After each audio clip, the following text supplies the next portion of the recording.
de casos de hoje, iremos abordar sobre a questão da desigualdade de raças nas organizações públicas e privadas.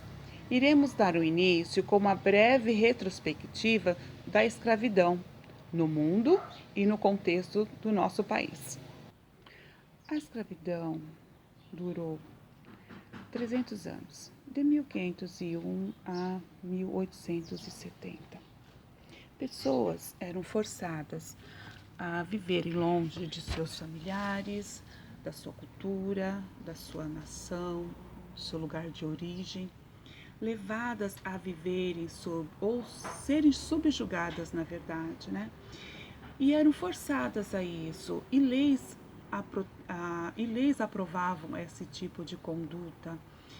Leis que permitiam que pessoas fossem usadas como objetos, que as pessoas eram propriedades um do outro e eram negociadas por dinheiro. Mas o termo escravidão, a verdade, escravidão, é muito antiga, muito antiga. Antigamente as pessoas eram escravos quando eram prisioneiros de guerra, em batalhas perdiam as suas guerras e acabavam se tornando escravos, ou mediante dívidas, essas pessoas também se tornavam escravos. Mas no século XVII foi que esse termo se tornou mais parecido com o que nós vivemos hoje, quando os árabes, querendo expandir os seus territórios na África, eles aprisionavam as mulheres, especialmente as mulheres, para se tornarem concubinas. Eles escravizavam essas mulheres. Mas com o longo dos tempos, ao passar dos anos, os homens também começaram a serem escravizados por eles para trabalhar nas lavouras e nos seus palácios. Isso durou muitos anos. Portugal querendo expandir os seus territórios e uma inovação marítima, uma inovação de navegações, na verdade. Com a inovação de navegação, Portugal contornou os mares e chegou até as cidades do sul na África, mas houve uma grande decepção, eles não acharam o ouro desejado. Então eles pensaram, e agora, né? O que a gente vai fazer? Não temos ouro, perdemos viagem. Eu penso que eles pensaram assim, né? Vamos imaginar. E eles fizeram uma moda, ó, já existia esse comércio lá. Então eles começaram o comércio de tráfico de negros, trazendo para as Américas com o descobrimento do Brasil. E eles precisavam de mão de obras baratas, então esses negros eram retirados à força dos seus países, negociados e entraram aqui no nosso país. As estatísticas mostram que no século XIX, por aí, no século XIX, no Brasil, a cada 10 negros que vinham, que atravessavam o Oceano Atlântico, 4 entravam no país. Em Portugal, havia muito conflitos por causa dos negros. Algumas pessoas não concordavam com as maneiras que eles estavam sendo como eles eram tratados, como eles eram maltratados, na verdade, né? Havia alguns conflitos internos ali. Mas esse conflito interno, como resolver? Como que a burguesia iria ficar se libertasse esses escravos, né? Então eles estavam com a consciência meio pesada, porque apesar disso, todos aqueles pessoas ali eram cristãos. Como que cristão ia maltratar as pessoas se Cristo não permitia isso, se Deus não permitia isso, né? Então Nicolau V, que na época era o Papa, se não me engano era o Papa lá da época, ele autorizou o rei de Portugal a invadir e capturar e subjugar os pagões africanos, né? Porque eles consideravam os africanos como pessoas pagãs. Então, para preservar a vidas deles e para evangelizar eles, então eles permitiam que as pessoas fossem capturadas e trazidas para a Europa. Com o passar do tempo, eles começaram ensinar, evangelizar esses indivíduos, pessoas negras, e eles começaram a dizer que os africanos, eles eram amaldiçoados por Deus, porque eles eram descendentes de Cã, filhos de Noé, que foi amaldiçoado, que está escrito lá na Bíblia. Então eles alegaram que os africanos tinham que ser escravos mesmo, porque eles eram a raça que tinha sido amaldiçoada por Deus. E essa situação perdurou por anos, que até nos dias de hoje, nós estamos em pleno século XXI, muitas pessoas dizem realmente que os negros são pessoas amaldiçoadas, por isso que vivem naquela miséria, por isso que passam fome, né? Esse conceito ficou encrustado na sociedade, que até os dias de hoje continua sendo falado, né? E a gente pode perceber que tudo é uma questão também de cultura, que as coisas vão se passando e vão se repetindo porque se torna uma cultura, e cultura é uma coisa muito enraizada, né? É difícil da gente lidar com a cultura. Registros de africanos do Brasil nós temos datado de 1530, que se datam a essa daí. O Brasil foi o último país a abolir a escravidão no dia 13 de maio de 1888. E a partir da Lei Áurea, esses escravos foram expulsos das fazendas dos seus senhores, sem direito a nada, sem direito à herança, sem direito à terra, sem chance de conseguir uma cessão financeira.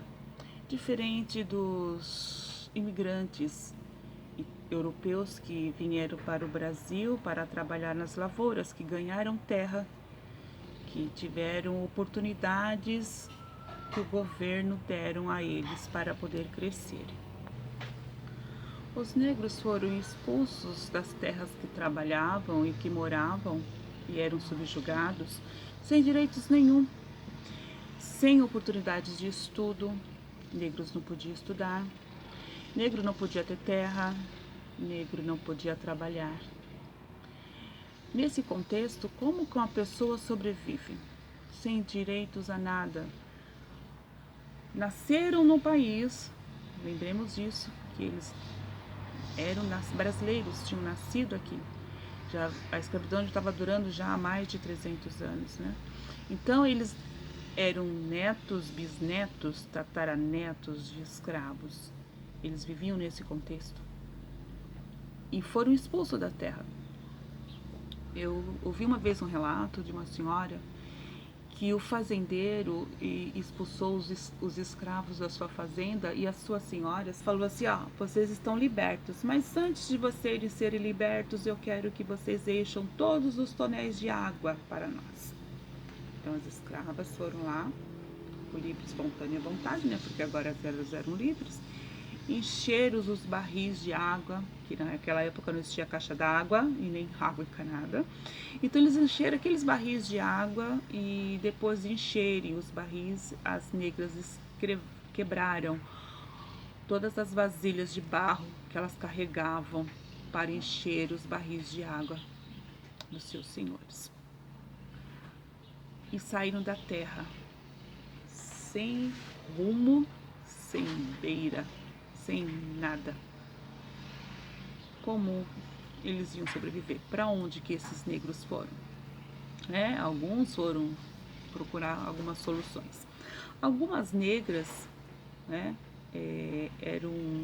foram lavar roupas, lavavam roupas para as suas senhoras. Outras foram cozinhar, que eram boas quituteiras, e vendiam os seus doces nas praças, nas feiras. Os homens já não tinham, tinham algumas outras habilidades, eles iam ser sapateiros, iam trabalhar como pedreiros, iam tentar se virarem da maneira que podiam fazer, né? Mas não tinham acesso a muita coisa. Eles eram realmente excluídos da sociedade. Lembrando que nesse período a nossa capital era o Rio de Janeiro, nosso Distrito Federal era o Rio de Janeiro. E a elite não gostavam de encontrar negros nas ruas, trombarem com os negros pelas ruas, praças e cidades ou em algum comércio. Então, os negros acabaram sendo excluídos da sociedade e expulso até das moradias que eles tinham construídos na cidade. Hoje, quando nós falamos em morro no Rio de Janeiro, esse morro foi construído por negros que foram expulsos da capital, Rio de Janeiro, na época que o Rio de Janeiro era a capital do Brasil. Eles foram expulsos das cidades porque a elite não aceitava encontrar com os negros, então eles foram morar nos morros. Então, os morros que nós vemos hoje, o início deu-se ali. O Morro do Rio de Janeiro, que a gente está falando, né? Os morros do Rio de Janeiro deu início ali, em exclusão dos negros das cidades. Então, eles subiram aos morros para construir as suas moradias e desciam dos morros para ir trabalhar, para lavar roupas, para vender os seus quitutes e para tentar sobreviver. E nesse contexto, chegamos aos nossos dias de hoje, onde o negro continua sendo subjugados, excluídos da sociedade. E nós olhamos e vemos que as empresas, no vídeo que a gente deixou para vocês assistirem, que ainda hoje, pleno século XXI, os negros continuam sendo subjugados. Nós não vemos negros sendo alguns, né? Nós temos uma minoria muito grande. Nós não temos negros em extensão. Nós não vemos negros em grandes escalas na advocacia, na engenharia, na política. Nós não vemos. Por que eles não chegam até lá? Porque quando nós olhamos à nossa volta, nós não o enxergamos. Será que não é para nós pensarmos e refletirmos? Essa é a herança que os negros tiveram de todo o seu esforço de construir um país a chicotadas, levando chicotadas os seus ancestrais, né? Com chicotadas, com sofrimento, com lágrima e sangue. Esse país foi erguido desta maneira, essa nação foi erguida assim. E a herança dos construtores desse país, dizendo aqui dos negros, foi desprezo. E ainda hoje é o desprezo, o descaso. E quando nós falamos em cotas para colocar os negros dentro das universidades, e muitas pessoas é contra, é porque não conhece a história do sofrimento, do subjugamento. Então essas pessoas estão excluídas desde 1888, que foram libertos da escravidão, mas continuam sendo excluídas da sociedade. Não deixaram de ser escravos forçados, mas continuam sendo subjugados a viverem excluídos de uma sociedade. E quando nós falamos sobre empresas, especificamente sobre o RH, que é o setor responsável pela contratação e treinamentos do profissional na organização, nós vemos o preconceito dessa liderança, dessas pessoas que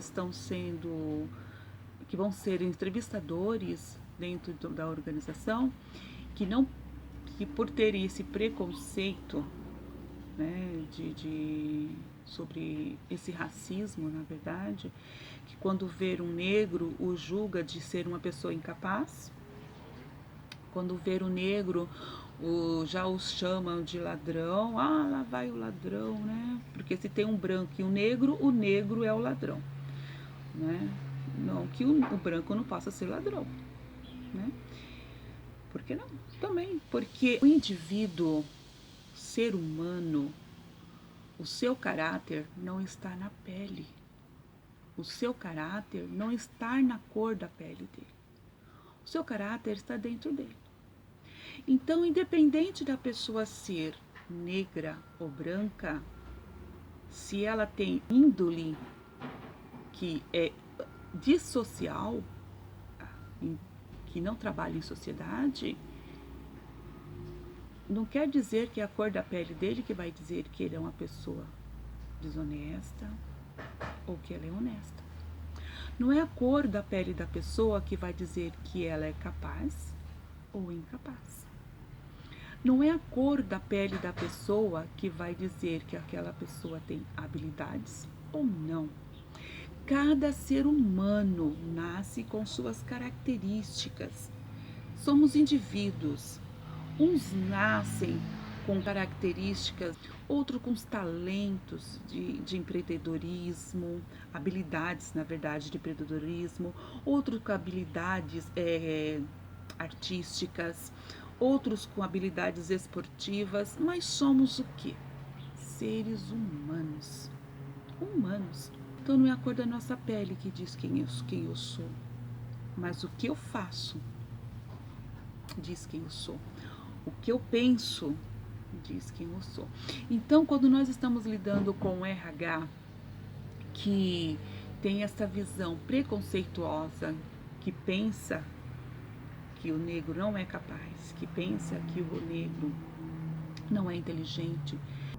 Quando se fala em preconceitos nos gestores em RH, que pensam que o negro não tem possibilidade de crescimento numa empresa, que negro é sempre fazer serviços na hierarquia mais baixa, então que negro não pode crescer.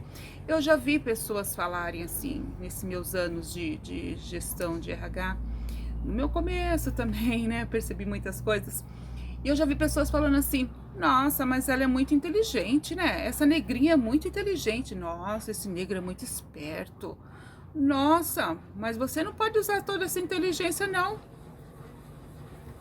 Falam assim. E eu já vi até pessoas assim mesmo do RH falando assim: se você vê uma pessoa que tem capacidade, por que não dar oportunidade para ela crescer? Você vê que a pessoa tem talento, por que não dar oportunidade para desenvolver esse talento? Então, trabalhar no RH, você tem que gostar de pessoas e estar atento a essas coisas também.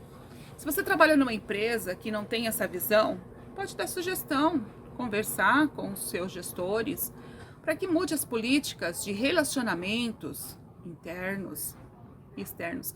Muitas vezes as empresas estão preocupadas apenas com o cliente, mas não se preocupa com seu maior patrimônio, que são as pessoas, os seus colaboradores.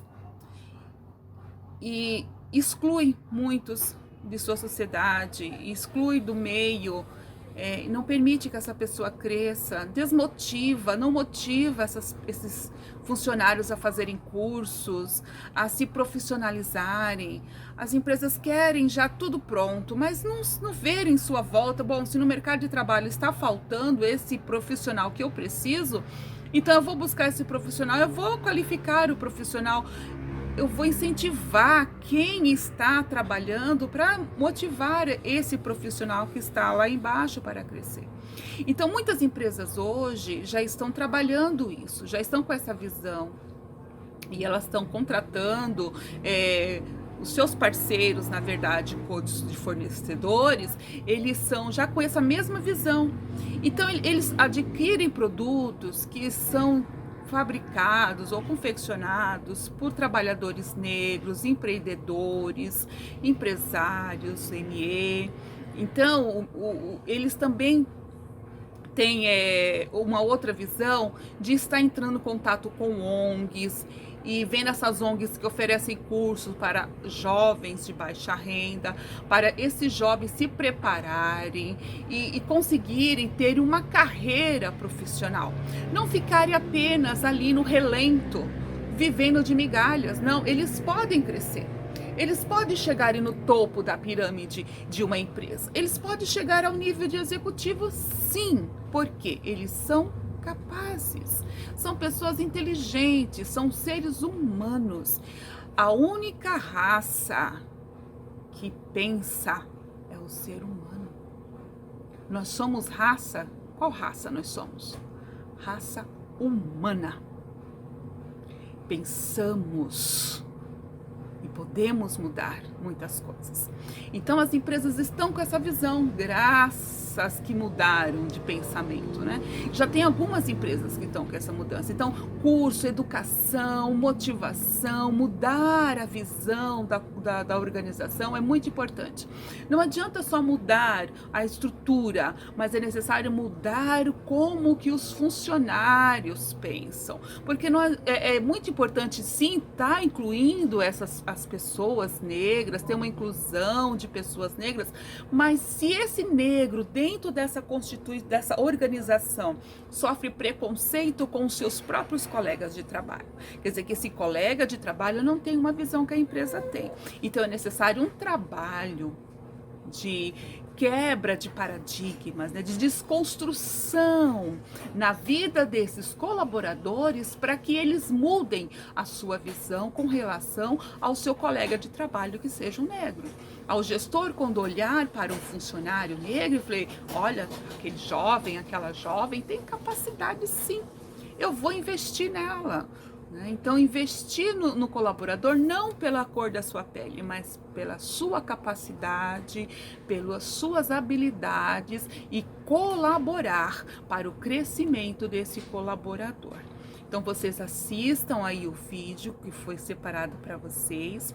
Participem, deem a sua opinião, a sugestão, se vocês já presenciaram algum tipo de preconceito ou se já viveram algum tipo de preconceito, deixe o seu relato aí para nós estarmos aí compartilhando um com o outro, se comunicando, ok? Obrigado por tudo que vocês têm feito aí, sei que está muito difícil, mas nós vamos vencermos tudo isso e bons estudos, gente. Muito obrigada. Na minha opinião, as empresas devem fazer